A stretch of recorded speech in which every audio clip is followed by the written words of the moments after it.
Senhor Rodrigo. Agora abriremos a sessão de perguntas e respostas. Para fazerem perguntas, por favor, pressione *1. Nossa primeira pergunta vem do senhor Vitor Tomita, do Goldman Sachs. Bom dia a todos, obrigado por pegar as nossas perguntas. A gente tem duas perguntas do nosso lado. A primeira é sobre como vocês viram o cenário competitivo durante a captação da Croton no primeiro TRI, principalmente no ensino à distância. E a segunda é se vocês poderiam nos passar um update sobre o projeto da plataforma B2C. Obrigado. Vitor, eu vou fazer um breve comentário e passar para o Roberto responder em detalhes a pergunta 1. A gente está bastante otimista com as ações de desenvolvimento da plataforma B2C. A gente está tomando um cuidado e uma atenção muito grande para fazer duas coisas essenciais. Ter um planejamento do nosso trabalho bastante robusto para a gente saber exatamente aonde alocar capital de forma eficiente na construção da plataforma e trazer um time excepcional. Esse é um business que vai exigir competências que são específicas e a gente precisa trazer as pessoas certas para desenvolver esse projeto. É nisso que a gente está focado agora. A gente está muito satisfeito com o desenvolvimento do projeto até agora. A gente não vai dar mais muitos detalhes do andamento do projeto, a não ser que ele está andando dentro do esperado e que a gente tem conseguido, primeiro, saber de forma muito clara para onde a gente quer levar esse conceito de plataforma B2C, o que a gente quer desenvolver, o que o compõe, e trazer as pessoas certas para liderar esse projeto. A gente está nessa fase agora, estamos bastante satisfeitos, e eu queria passar a palavra para o Roberto para comentar a pergunta a 2 que eu acabei de responder e também responder a pergunta 1.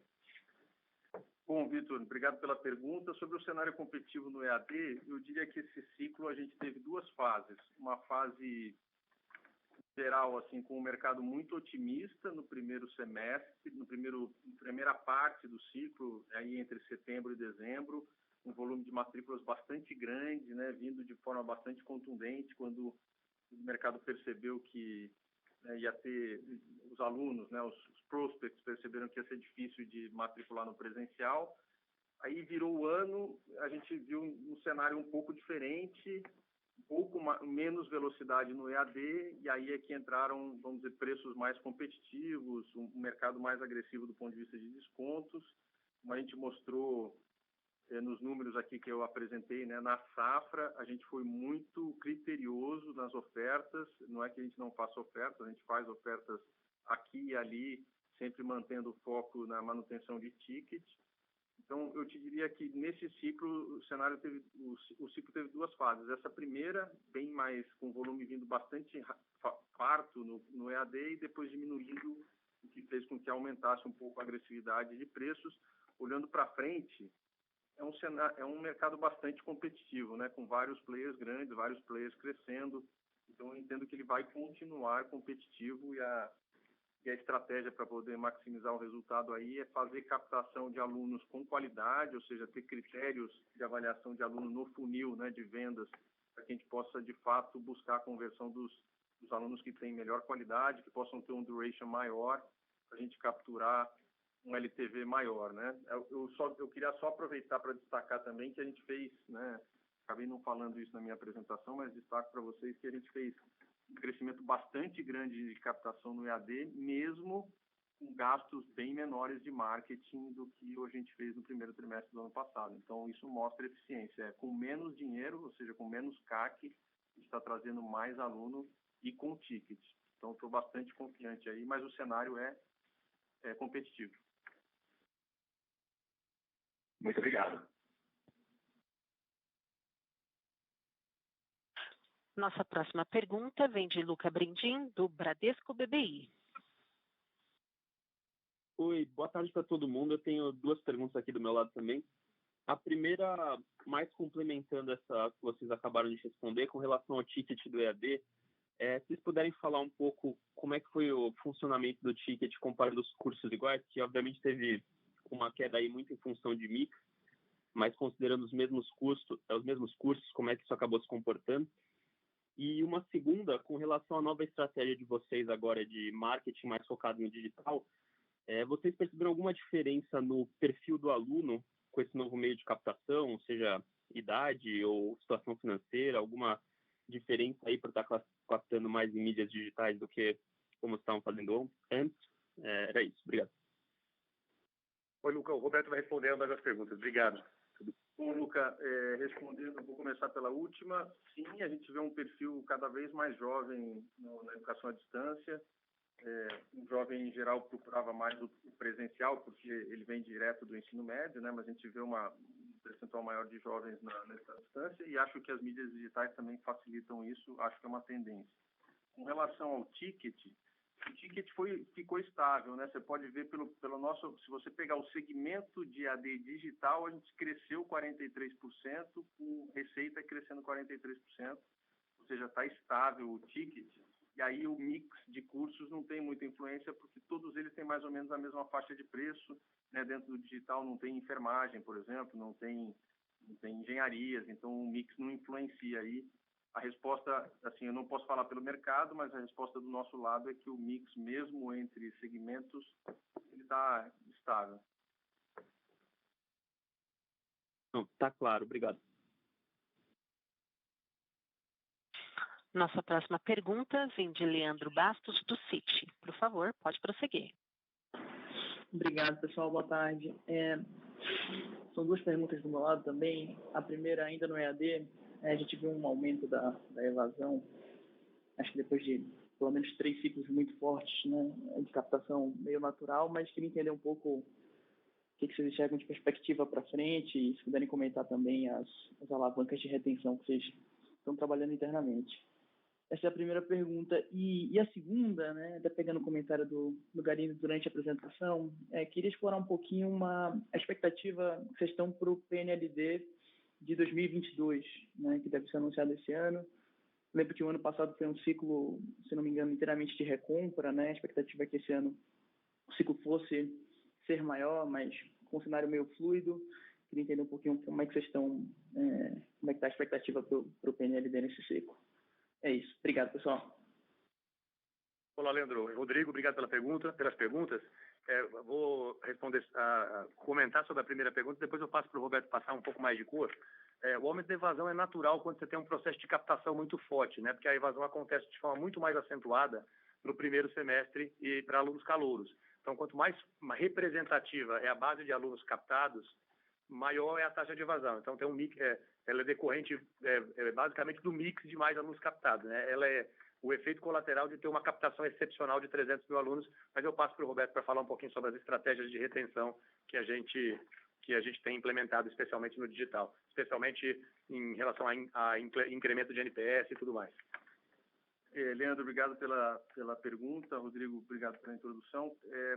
Aqui, além do que o Rodrigo já comentou do aumento do volume, eu te diria que a evasão no EAD ela vem um pouquinho mais concentrada no semipresencial. Então, a gente teve matrículas, por exemplo, no ciclo anterior de semipresencial. O aluno, apesar de ter se matriculado no semipresencial e não ter que ir na aula, né, todos os dias no polo, ele ainda assim vai uma vez por semana, às vezes duas vezes por semana, como é o premium. E a gente viu uma evasão mais concentrada nesses dois segmentos, né, no premium e no semipresencial, o que é completamente fora do normal, porque o EAD semipresencial tem uma taxa de retenção maior. Então, o que me leva à conclusão de que é a pandemia impactando um pouco a evasão. Então, além do comentário do Rodrigo de um volume maior, a pandemia está impactando o cluster de alunos de EAD que tem presencialidade, o que faz bastante sentido, porque, inclusive, o presencial a gente vê um pouco dessa pressão. E respondendo para você prospectivamente, acho que isso deveria se normalizar, esse efeito do semipresencial e do premium, né, não ter presencialidade e pressionar a evasão, mas como a gente está muito confiante de que as captações vão continuar sendo crescentes, a gente tem, vamos dizer, redução de pressão de um lado, se a pandemia acabar, mas também aumento de pressão do outro, se a gente mantiver essas taxas de crescimento como a gente está acreditando. Leandro, respondendo agora a sua segunda pergunta, em 2021 a gente teve a recompra do ensino fundamental 1, né? O processo de escolha do ensino médio que estava previsto para acontecer, para já ter acontecido, ele foi postergado e deve acontecer entre 21 e 22. Qual que é a nossa expectativa? Que ele aconteça, que de fato aconteça. É um grande volume. Se ele não acontecer, tem recompra, mas se ele acontecer, aí tem escolha, e havendo escolha, a gente acredita que pode aumentar o nosso market share. A gente está cada vez mais, a cada processo de seleção de obras, a cada processo de escolha, nos últimos anos a gente tem incrementado e aumentado o nosso market share, então a gente está bem otimista que se de fato acontecer o que a gente imagina, que é ter o processo de escolha ainda em 21 para 22, a gente deve ter aumento de market share. Obrigado, pessoal. Obrigado, Galina. Nossa próxima pergunta vem de Andrés Coelho, do Scotiabank. Por favor, pode prosseguir. Muy bien, muchas gracias. Yo sé que ustedes hablan español, así que les voy a hacer la pregunta en español. Primero, quisiera saber si la evaluación de saber en el deal con Eleva ha cambiado después de los resultados del primer trimestre o si la evaluación permanece igual. Y tengo una segunda pregunta. Gracias. Olá, Andrés. Andrés, se você me permite responder em português, só me diz se você que prefere que a gente responda em português ou em inglês, por favor. Português. Ok, obrigado. Sim, existe um componente de preço variável na transação de saber. Existe um mínimo também, portanto, independente de qual seja a receita, existe um mínimo. E exatamente os mesmos critérios de redução de preço que existem na transação, na operação para precificar saber, existem também na contrapartida da compra da operação de Eleva pela Vasta. Então, havendo mais receita de uma das operações, os preços ficam estáveis, e havendo menos receita, esses preços são diminuídos até chegar num piso onde a partir do qual não há mais redução. Então, esse é o critério e ele é exatamente o mesmo, com os mesmos critérios para ambas as companhias. Ok. Y la segunda pregunta es sobre evolución tecnológica. Recientemente vimos una IPO en Canadá de una empresa que es una especie de Airbnb del negocio de educación, en donde básicamente ofrecen a profesores de todo el mundo la posibilidad de subir sus cursos, ¿no? Y comercializan esos cursos muy parecido al modelo de negocios de Airbnb, pero en educación. Y yo recuerdo en el Investor Day de Cognan, ustedes hablaban de la creación de un Amazon del negocio de educación en Brasil. Me gustaría saber estratégicamente qué está haciendo la compañía en términos de evolución tecnológica y si tienen pensado algún modelo de negocio similar al de Airbnb, en donde se abre la plataforma para que cualquier persona la use. Gracias. Andrés, eu vou responder sua pergunta de uma forma um pouco mais genérica e depois, se você quiser alguma resposta um pouco mais específica, você me faz uma tréplica que eu dou um pouco mais de cor. Mas a gente entende que o caminho, de fato, se a gente entender que em algum momento faz sentido internacionalizar, de fato, o modelo de plataforma e tecnologia é o que vai viabilizar o processo de internacionalização da Cogna. Então, quando a gente definir e decidir pela internacionalização, os caminhos naturais serão as nossas plataformas.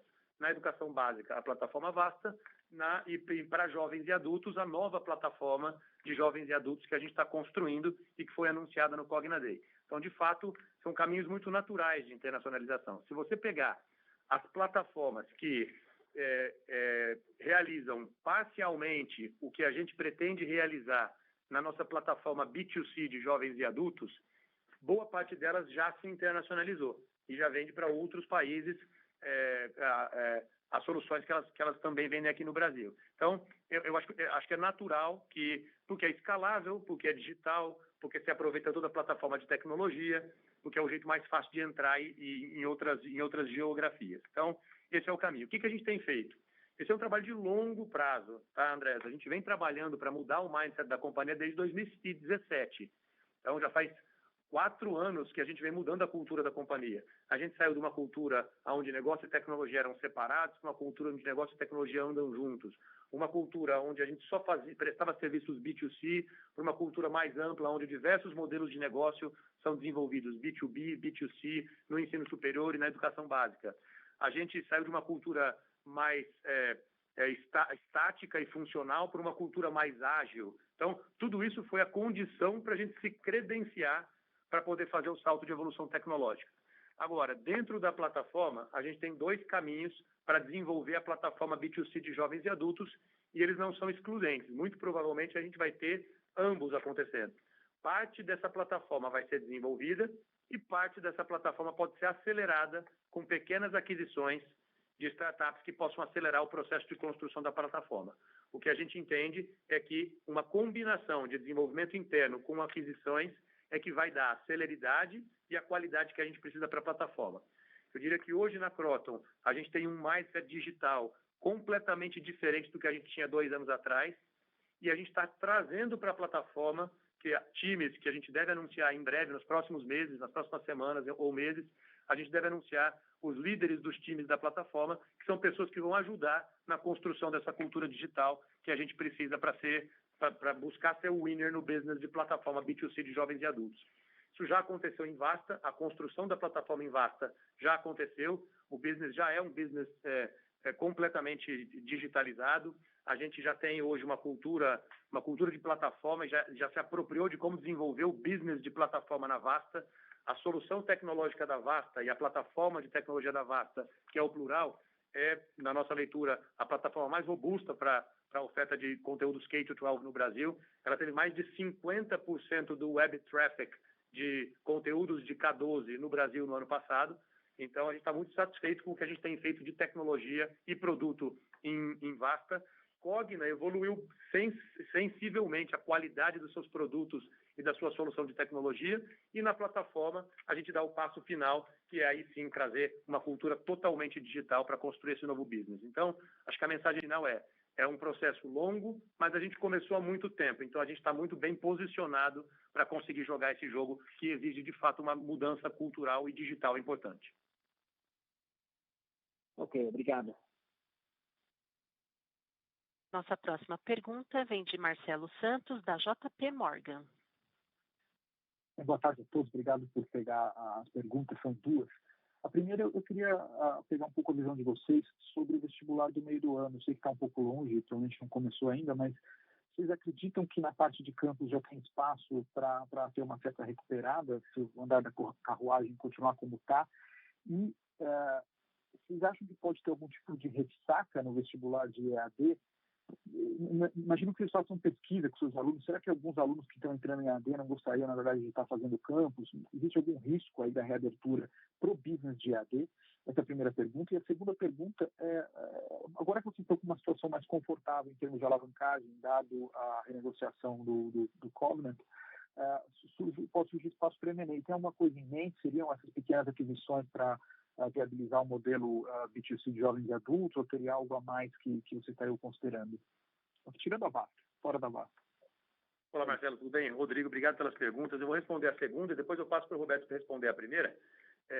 A resposta é sim. A gente, obviamente, a gente ainda tem naturalmente um processo, como a gente disse na apresentação, um processo de evolução dos indicadores de EBITDA, dívida líquida e EBITDA durante o ano de 2021 e depois desse ponto de ainda tem um crescimento não tão relevante, mas algum crescimento nesse indicador e depois ele passa a cair. Então, obviamente, a gente está acompanhando o indicador, está muito confortável com o indicador, a gente está super... depois que a gente fez a renegociação, que foi simplesmente a renegociação dos covenants, excluir aquilo que era não recorrente, né? Aquilo que era extraordinário, que era a PCLD não recorrente, que foi lançada no segundo e quarto tri. Mas depois que a gente fez isso, a gente está muito confortável. Isso pode, sim, trazer algum espaço para M&As. Não M&As transformacionais, mas para M&As. Quais são as prioridades da companhia? Primeiro, pedaços de plataformas ou plataformas que possam acelerar o processo de construção do nosso ecossistema de educação de jovens e adultos B2C, ou da nossa plataforma B2C. Então, é uma plataforma bastante complexa, com muitos serviços que vão estar incluídos ali, mas pedaços dessa solução podem, sim, ser adquiridos. E a segunda prioridade é alguma faculdade de medicina que faça sentido no nosso portfólio. A gente tem hoje faculdades de medicina que são extremamente bem avaliadas pelo Ministério da Educação e com ENAD com notas de ENAD bastante altas, ou seja, a gente consegue entregar um ensino médico de alta qualidade. Importante que a gente dá pouca ênfase para discutir o ENAD dos nossos cursos de medicina, mas eles são excepcionais. E o segundo ponto é, as nossas faculdades de medicina têm altas margens. Então, a gente conseguiu conciliar na nossa operação de ensino médico, altas margens com alta qualidade. Portanto, se a gente conseguir comprar faculdades de medicina, faz sentido e a gente agrega muito valor, tanto qualitativo quanto financeiro, trazendo para essa plataforma. Então, acho que essa mensagem de M&A, a gente vai fazer isso sem pressa, com cautela, mas sim, a gente volta a ter a oportunidade de entrar no jogo de M&A, especialmente depois que esses primeiros trimestres agora passarem e o endividamento começar de fato a cair estruturalmente. Então, está bem tranquilo, sim, é uma oportunidade. Eu queria passar para o Roberto responder a pergunta sobre vestibulares de segundo semestre. Oi, Marcelo, obrigado pela pergunta. Sobre vestibulares, eu te diria o seguinte, a gente está, assim, um pouco mais otimista com relação ao presencial, não sei se a palavra otimista é a melhor, mas a gente está modelando aqui nos nossos números menos pressão do que no 21.1, né? Mas, obviamente, não retornando ainda aos patamares originais.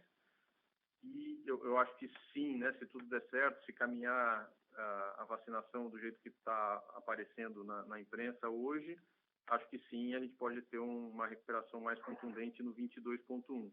E eu não acredito em ressaca no EAD, não. Acho que o EAD, assim, tem muito polo sendo ativado por nós e pelos concorrentes, tem muito curso sendo criado por nós e pelos concorrentes. A gente sabe que canal de distribuição e produto acelera matrículas e crescimento do segmento. Então, eu não acho que vai ter uma ressaca, não.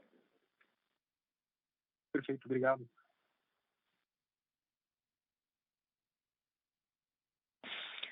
Agora, gostaria de passar a palavra para a Cogna para as considerações finais. Bom, senhoras e senhores, eu queria agradecer a presença de todos nesse call de resultados e só reforçar. Eu acho que a gente começa nesse primeiro trimestre de 2020 a colher os frutos de um processo duro, mas necessário, que a gente implementou em 2021, primeiro trimestre de 2021, de medidas duras e necessárias que a gente tomou em 2020. A gente está bastante confortável que a gente colocou a companhia numa nova trajetória de geração de valor e a gente acredita que os próximos trimestres vão reforçar essa percepção. Eu queria deixar um abraço a todos e colocar nossa área de RI à disposição para mais perguntas. Um abraço e boa tarde. A teleconferência de resultados da Cogna Educação está encerrada. Agradecemos a participação de todos e tenham uma boa tarde.